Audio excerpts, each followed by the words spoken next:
नमस्कार, मी पुण्यावरून संगीता तिवारी। गेले 18 दिवस दिल्ली येथील जंतर मंतर येथे आपले सायंटिस्ट आणि सामाजिक कार्यकर्ते सोनम वांगचुक हे उपोषणाला बसले। पण सरकार ढिम्म आहे। सरकार त्यांच्याशी संवाद साधायला तयार नाहीये, बोलायला तयार नाहीये। मौनम सर्वार्थ साधनम अशी भूमिका मोदी सरकारने घेतली आहे। खरं तर नीट परीक्षा लीक प्रकरणामध्ये 18 मुलं, त्याच्यामध्ये 18 मुलांची हत्या या धर्मेंद्र प्रधाननी केली आहे। या शिक्षण मंत्र्यांनी 18 मुलांची हत्या केली आहे। त्याचा राजीनामा घेतलाच पाहिजे मोदी सरकारने, आणि त्याच्यासाठी सोनम वांगचुक तिथे उपोषणाला बसले आहेत।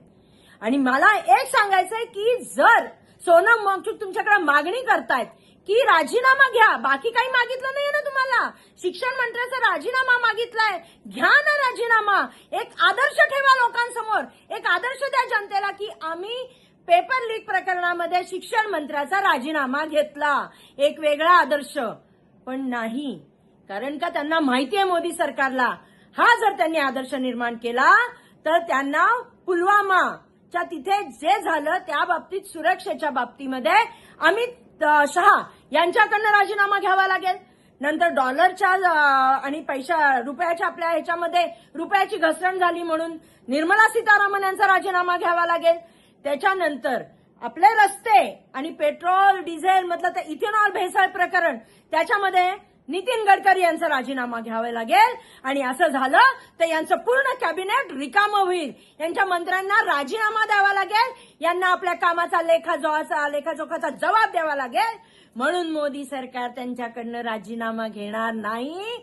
त्यांना तिथं कितीही बळी गेले तरी चालतील, पण ह्या मंत्र्यांकडनं ते राजीनामा घेत नाहीयेत।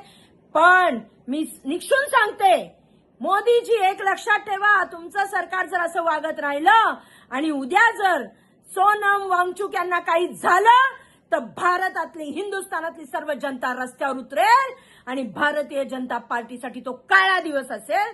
तेव्हा आत्ताच जागे व्हा, आत्ताच जागे व्हा आणि ताबडतोब संवाद साधा।